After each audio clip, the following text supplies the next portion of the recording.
Hallo, hier ist Chris vom Podcast Erlebnis Irland und Erlebnis Fotografie. Diese Episode bekommt ihr heute jetzt mal im Doppelpack. Wie ihr vielleicht wisst, geben Felicitas, meine Frau und ich den Podcast Erlebnis Fotografie und Erlebnis Irland heraus. Im Podcast Erlebnis Fotografie geht es darum, A, Fotografie zu lernen, B, es soll natürlich spannend sein, ihr sollt was erleben und C, lernen durch Zuhören. Auf der anderen Seite, in Erlebnis Irland geht es um Reisen. Das ist ein Reisepodcast, den wir so alle 2 bis 4 Wochen mal eine neue Episode produzieren. Wie ihr ja vielleicht wisst, bin ich Reisefotograf, Podcaster und Fototrainer, also ich gebe auch Fotoworkshops und in diesem Podcast geht es darum, Irland und Fotografieren lernen miteinander zu verbinden, weil Fotografieren und Reisen gehört bei mir grundsätzlich zusammen. Ohne grundlegende Kenntnisse zum Thema Fotografieren lassen sich keine sehr guten Bilder produzieren, aber man muss auch sein Umfeld kennen, man muss auch das Land kennenlernen, man muss auch wissen, wie die Leute sind, um eben schöne, tolle, ausdrucksvolle Bilder zu machen. Reisen an sich ist spannend, genauso wie Fotografieren auch. Und entsprechend ist es einfach, gehört bei mir Reisen und Fotografieren zusammen. Im nächsten Frühjahr, im Mai, veranstalten wir ja eine Fotoreise und darum werden wir einige Episoden zusammen produzieren und dann auf beiden Kanälen auch senden. So, in dieser Episode geht es um die Gastgeber unserer Fotoreise im nächsten Jahr, im Mai und im Juni. Auch in den nächsten werden wir euch unsere Gastgeber vorstellen. Heute ist es der Künstler Liam Kelly, der ein Bed and Breakfast auf den Achil Islands oder auf Achil Island betreibt und nebenher oder hauptsächlich sein Geld mit seinen Skulpturen aus Holz verdient. Das Holz, das sammelt und findet er, das ist Fundholz aus den Sümpfen der Insel und darüber wird er uns in dieser Episode einiges erzählen. Viel Spaß dabei.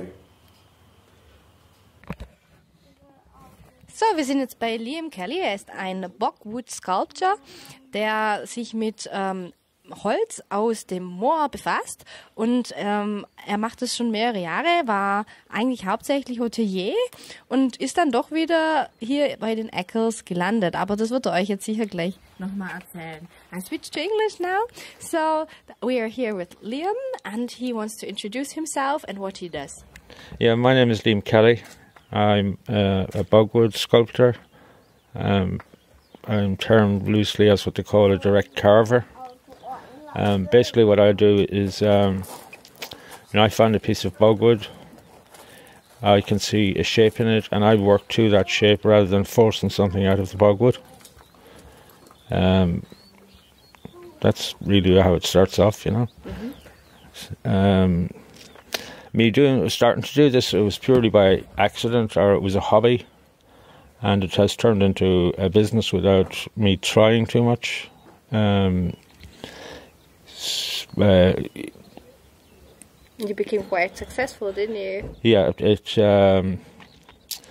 when I done it first, I hadn't really any idea what I was doing, except when I was in college I was very good at art, and it seemed to be, in my hand, so to speak. So, but I've been very lucky in the sense that I've kind of been in the right place at the right time, and I got a couple of sort of important people that approached me to do pieces for them in the very beginning. And with Facebook and social media, I've seen to spread very quickly. I had a company called See Me approach me, and they had seen a couple of pictures on a Facebook page, and they were doing a thing in America about the Creatives Rising, which was about artists that were completely unknown. And they asked if they could use 2 of the images that I had. So they ran those up and down on Times Square on the advertising. Cool. Without me trying anything. It didn't cost me any money or anything. So that ran up and down for a month. And it kind of opened up a little bit, sort of, it created interest in me. Why would somebody from Achil be running 2 images up and down Times Square? So, and after that, then they done a digital exhibition in Los Angeles. So it kind of gathered these legs without me even knowing. It was running away on me. And that's really how it has come to this stage now. Yeah, but you, I think it's always an interesting thing because, as you said, there are not a lot of people doing bockwood sculptures and trying, and you also had a lot of trial and error in order to get your sculptures doing the way you want to have them. Yeah, when I started first, I didn't even Google to see anything about the bogwood. It just happened, and I carried on doing it. And I'd done a few very small pieces first, and a local lady asked me if I'd do an exhibition. And an exhibition to me was a million miles away from my thoughts. But she persisted, and I'd done the exhibition, and it was done locally here. And the amazing thing about it was every piece sold. That's cool.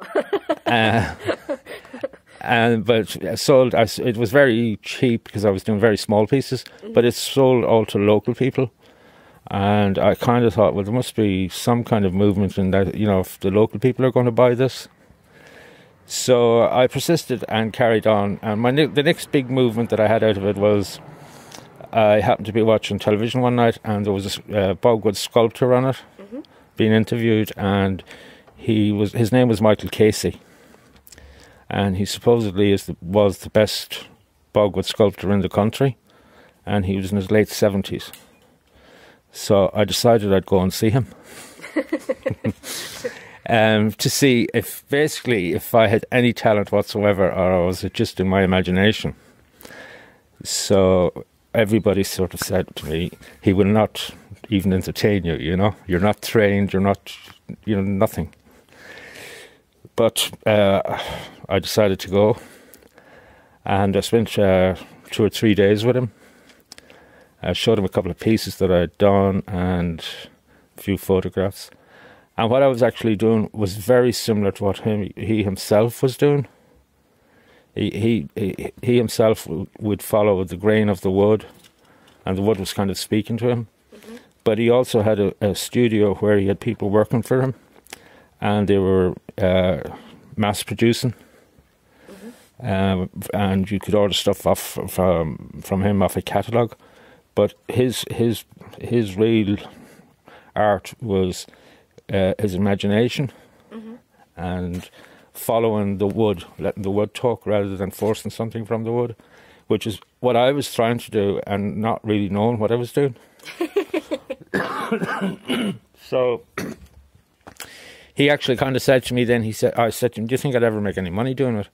And not that I was interested in making any money out of it. It was to me it was just a pastime. And he said, if you keep kind of doing what you're doing, you don't deviate and you don't start repeating, you should be able to make, some money. So that was really my introduction into kind of the market in a more serious way. And from there, it kind of gradually grew. Then I done an exhibition in Dublin, which was a part of a group exhibition that I was approached by Tony Clark, who's a multimedia artist. And he was organising an international exhibition where everybody put in one piece each, whether it was sculpture, painting or pottery. He approached me through LinkedIn. We hadn't met. And I said I would. So I put a piece in, and it was based on the Children of Lear story. So an independent curator then happened to see this, and he said, would I be interested in doing a solo exhibition in Dublin? So I said I would, but at these things, people say these things and nothing ever happens. So I completely ignored the fact, and a few weeks later he phoned me and he said, you haven't come back to me. So I just said to him, before we go any further, how much is this going to cost? Yeah. And we came to an arrangement and a deal, and I done the exhibition in the Leinster Gallery. And the curator's name is Tony Strickland, and we were actually like chalk and cheese. You would, he's very, very, very arty, eccentric, whereas I'd be very grounded.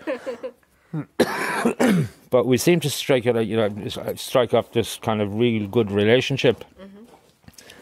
So I'd done the exhibition with him in Dublin, even though in my head I was thinking, why am I doing this? Because nobody is going to buy bogwood sculptures in the middle of Dublin. They don't even know what it is. So as it happened, I sold 4 or 5 pieces on the opening night. And we kind of carried on from there. I've done about 8 or 9 exhibitions there. He's been down here and curated a couple of exhibitions that I've done here in Achill. I done one exhibition in the Valley House, which was really successful. I had local artists come in with me. Plus I had artists from the Lebanon. The most famous being Rula Krem, who was the curator of the Beirut Art Gallery. So she sent some stuff to me, and we interacted then on Facebook. And also then from Italy I had a lady called Roberta Fino, who's another multi-talented artist. And we done the opening of that particular exhibition with Roberta Fino on Skype from Italy. So it all fell into place that way, and then I sent some stuff to Lebanon for an exhibition, and some stuff went to Italy for an exhibition. I also had Americans involved. So without me even really trying, it kind of has come around me. You know, it seems to have... Yeah, because you use a different kind of material no one else uses. Yeah. Well, there is other bogwood sculptures in Ireland, you know. But probably not that much in social media. Yeah, maybe. Or I would be the only one in Achil that does anything like this, you know. Some people call me the bogman. But I find it very therapeutic and relaxing, and it's not like work, you know. The work kind of side of it doesn't come in, or even the money side of it. It's something I like doing, and some people appreciate it, other people haven't a clue what I'm doing. But yes. And you get the bogwood close to your house? Yeah, all the bogwood I use would be from the Achil bogs, which is within striking distance of the house. Some people bring me bogwood to do. Sometimes I have to go and get it. Even if you're out having a walk, like, you'll pick up pieces of bogwood that are lying on the ground, and provided it hasn't been exposed to the air for too long, it's very easy to work with. So it's quite soft, or is it quite hard? No, it should be... the main wood you find in Achil would be yew, which is quite a soft wood, and it's got a ready kind of a tinge through it. So when you sand it down and polish it up, it kind of glows. And then you find some oak, which is very hard to work with. But the hardest of all then is black oak. And black oak, people think that when they see a sculpture made of black oak that has been painted or waxed, but it hasn't. What it is the wood, because of the ground it's in, where there's a lot of iron, it changes the pigmentation. The best example of that would be like stake post where there's a nail in it. You would see it go black around the head of the nail. Oh, okay. So the black oak, it only changes because of the amount of iron that's in the ground. and it's a grey colour when it comes out of the ground, but when you polish it up, it comes up really smooth like glass. And the more you sand it, the finer and finer it'll become to the extent that it's pure. It's just like glass. So everything that I have here is Achil oak or Achil yew or whatever. And most of it would come out of the ground when people are cutting turf, which they still do here, some by hand, or if they're doing drainage. So that's basically how it comes out of the ground, and it's all 4,000 years old here because I've carbon dated some of the wood from different areas, and it varies between 4,000 and 6,000 years old. So that sounds interesting. Can you show us some of your figures and explain us? Yeah. So we're in the gallery now. This is based on the Children of Lir, which is an old Irish fairy tale story. And basically, quickly, what it is it's Lir was a king, and his wife died, and he remarried. And his new wife did not like his kids, so he had three sons and a daughter. Three daughters and a son, 3 daughters and a son. And she just didn't like them, and she decided she'd have to get rid of them, the too much competition. So she brought them to a lake and put a curse on them. And she turned them into swans. And they would remain swans until Christianity came to Ireland and they heard the first spell being rung. So they spent 300 years they spent 900 years on 3 different lakes. Rumour has it that one of the lakes was in North Mayo. When the Christianity bells came, when they heard the bells, they reverted back to their natural self, obviously dying, but they reverted back. So basically what it is it's like... really, it's the king and his 3 daughters and his son kind of rising up, and that's what it kind of depicts. Yeah, and you can see the bird there. Yeah, I haven't really forced that. It's just that that piece of wood would have been maybe 3 times that size, but I could see that kind of in the centre of it, and I work into that then, rather than forcing it. That one there is, I call it I call this the Hawk of Achil, solely because there's an old Irish poem called the Hawk of Achil. Oh, I don't know that. Can you tell us? And it's supposed to be the oldest Gaelic poem. And it's the story of a man and a hawk sitting by a river having a chat. And they realise that they were one another in previous lives. The man was the hawk and the hawk was the man, and it's gone back like that for generations. So really they're talking about how mankind is destroying itself, and how we're destroying the world with we have no respect for anything, which is more evident today than ever. And they talk about all the wars they have seen, different wars they've seen. The hawk has flown over the battlefields, and the whole thing is that we haven't changed since the beginning of time. We're still fighting. We're fighting with each other. There's wars every day of the week. We're destroying the earth. And that's really what the poem is all about. They're interacting with what they've seen through the different lives. So hence I made this as the Hawk of Achil. And if you look at it, there's more to it. It looks like it's evolution. Yeah. It's like a fish crawling out of the water. Yeah. And you can see its arm where it crawls out and it turns into a bird, which is the way some people believe is how we came to live on this earth. Ja. But that's really the story on that. Das sounds cool. Also es ist eine Skulptur, die wirklich sehr beeindruckend ist. Also es ist nicht nur ein Stück Holz, sondern es sieht aus, als wären es 2 Stück Holz. Und man sieht dann eben wie aus einem Fisch ein Vogel wird.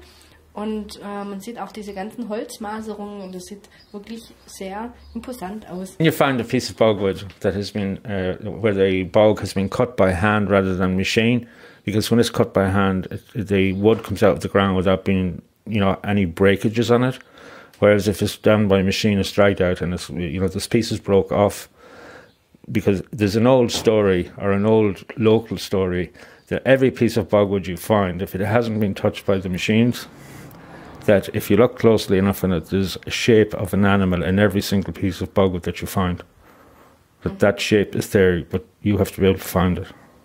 And that is there to actually go to work with. And hence, what I'm saying is, the wood talks to me rather than me forcing something out of the wood. It's in the wood, and you just work towards that. But how long will it going on digging the turf? Because I read in the newspaper it will be forbidden burning the turf in the fireplaces. That's the EU and climate change. When you burn turf, it wouldn't be eco-friendly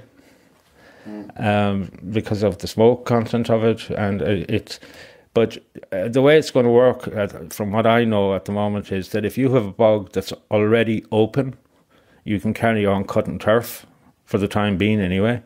But if you can't open a new bog because it's preservation order on this blanket bog.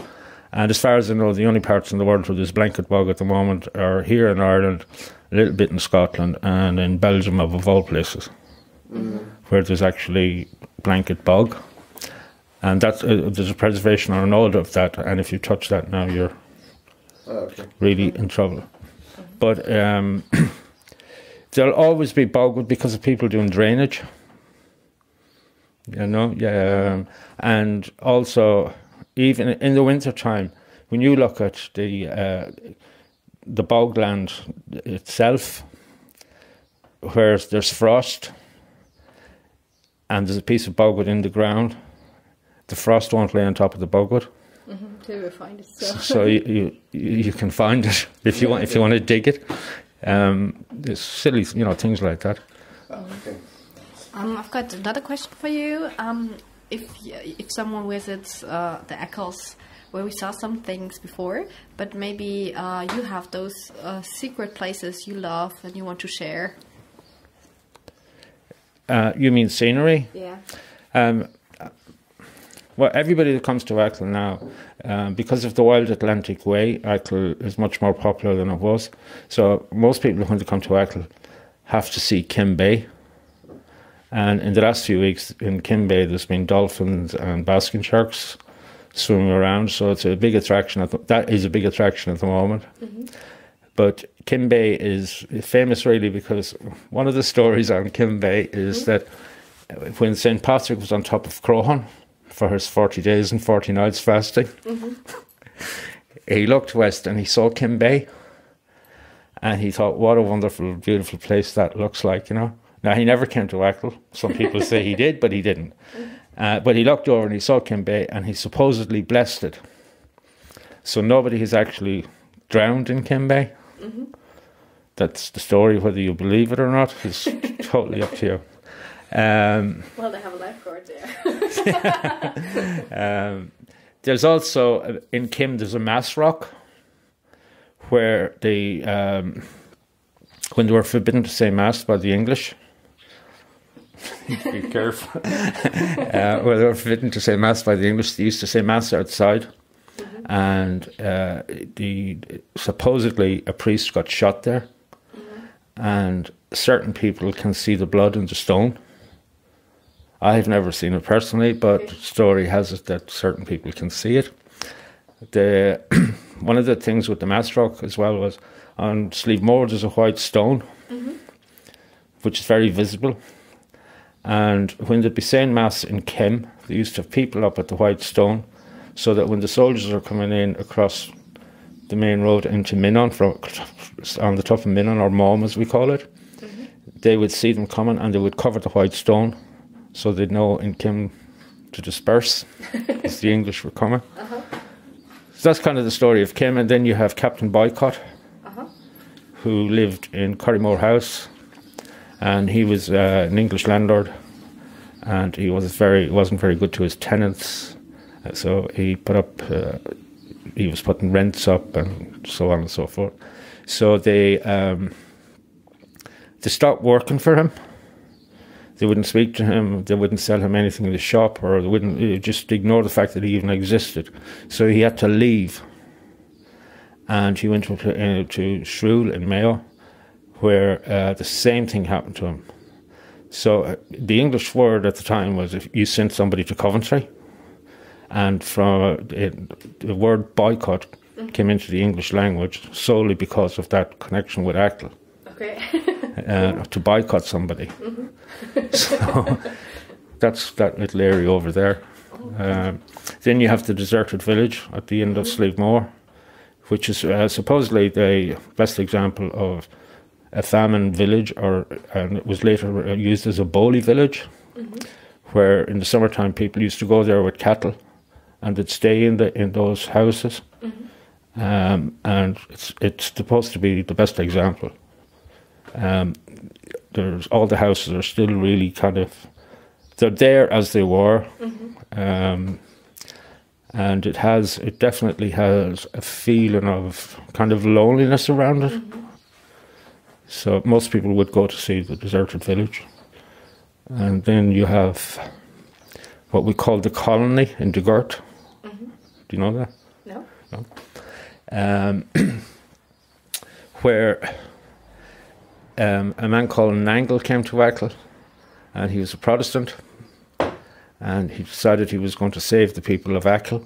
At the time there was very little religion in Achil. They didn't have, there was priests coming, but there was nobody regular here. So he set up a village at the foot of Slievemore, which was totally self-contained, and it's like in the shape of a U. He had a shop in it, and he had shoemakers. They were totally like self-sufficient, and he brought in rotation like farming, and he cultivated massive amounts of the land down there. And if you look at the land down there, even to this day, the strips of land are very big compared to what they are on the Keel side of the island, because he gave the best of the land to the Protestants. Okay.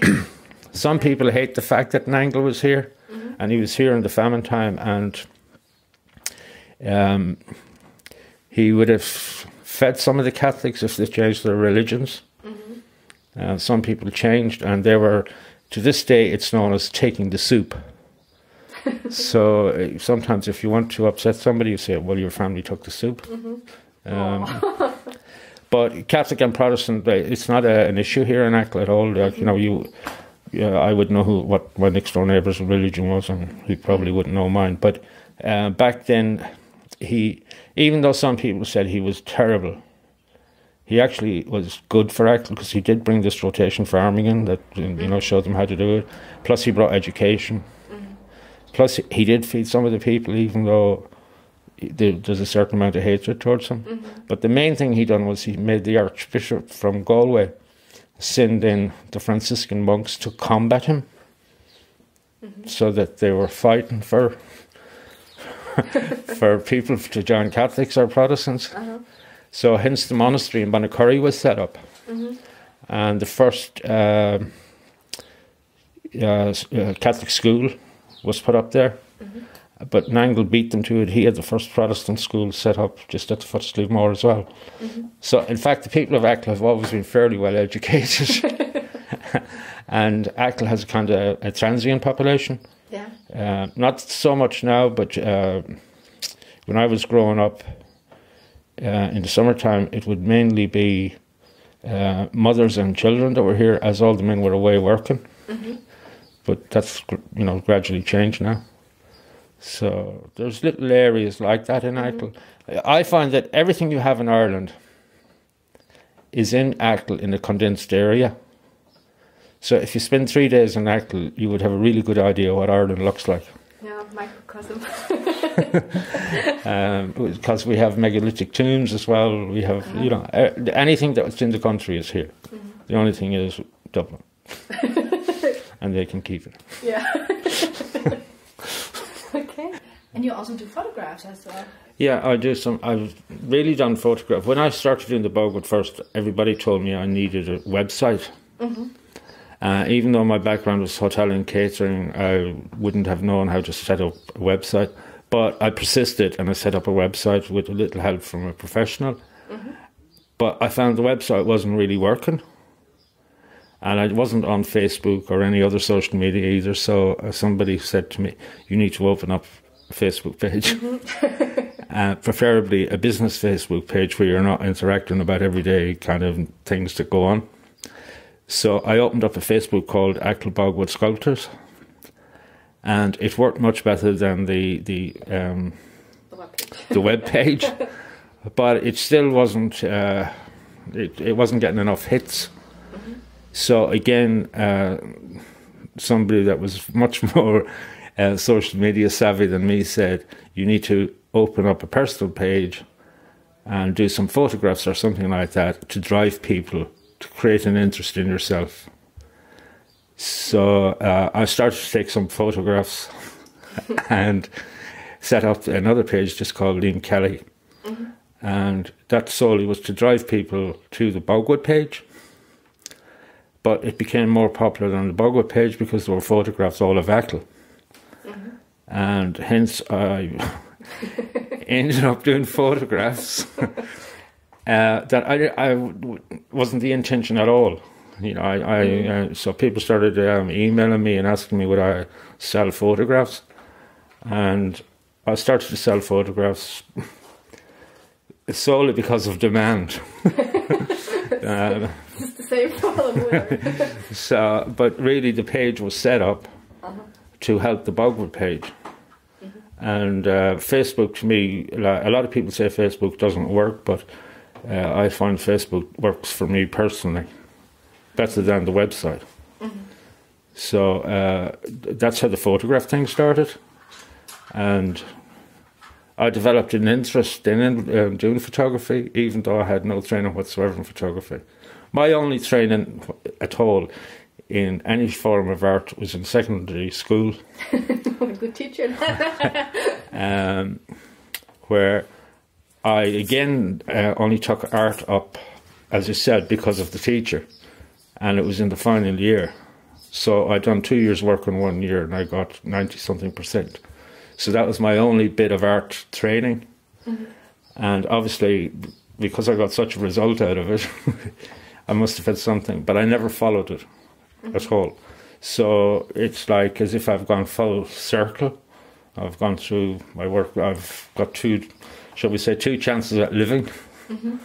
You know, the first one was restaurants and bars in England, and then the Bogwood, and now the photography as well on top. So it's just kind of, I've never really made a plan in my life. I'm one of those people that's a total nightmare to live with. Because I don't make plans, because I work on the principle that tomorrow's going to change anyway. It's going to be a different day. You know, it's like you planned to meet me yesterday. I didn't even see the message until 1 o'clock this morning.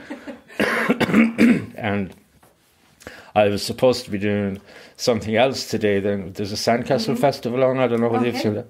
So I kind of involved in that, and I've done a sculpture for it. And the organisers, we have to be there to present the prize and stuff like that. So you've come out of the blue. There's no plan into it. Mary phoned me this night, and Mary Kilban phoned me this night, and she said, "Had I heard from you?" And I said, "No, hadn't heard anything." And she went, "You should have." And I said, "Well, I haven't, you know." But again, that's just me. I have this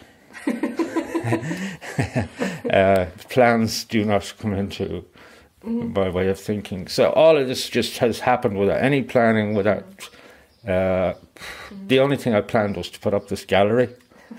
Well worked. And that was because I had so much bogwood in the house that it was either get rid of the bogwood or we're getting divorced.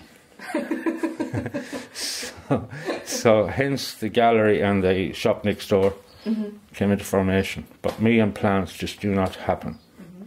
But you also offer courses, I saw on Facebook, that you have courses, art courses. Yeah, well, I organise art courses here. I don't paint yet.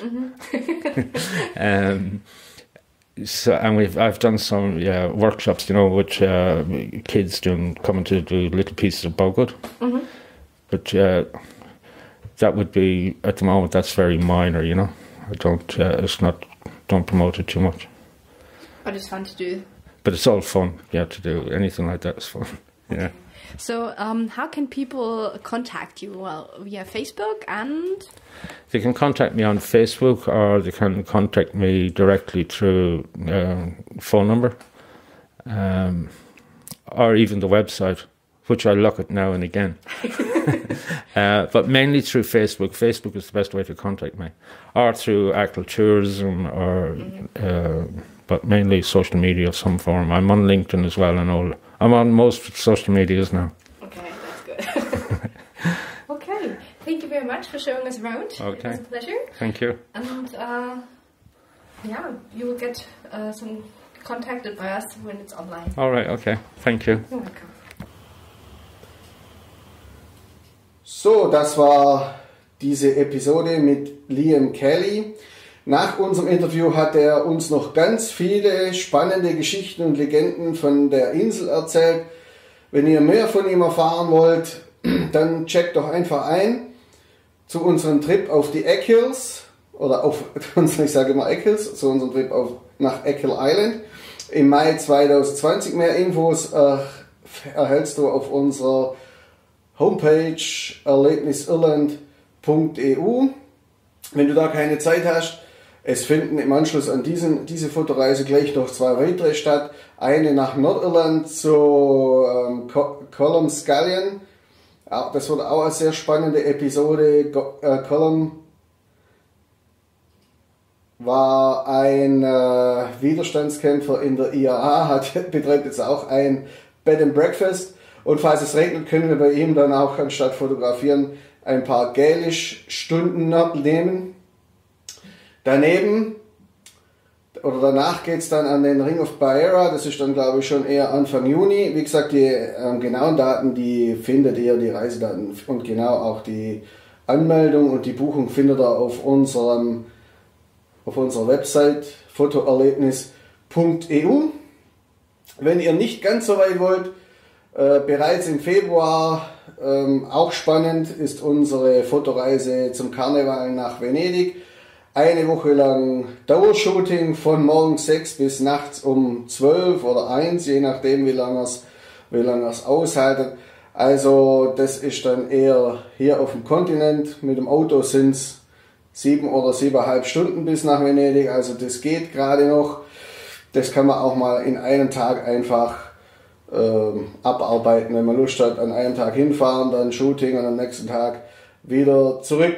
Wie gesagt, weitere Infos zur Anmeldung, aber auch das Skript und die Zusammenfassung zu dieser Episode findet ihr auf unserer Homepage fotoerlebnis.eu. So, das war's für heute. Ich wünsche euch noch einen schönen Tag und viele coole Shootings. Bis später, euer Chris.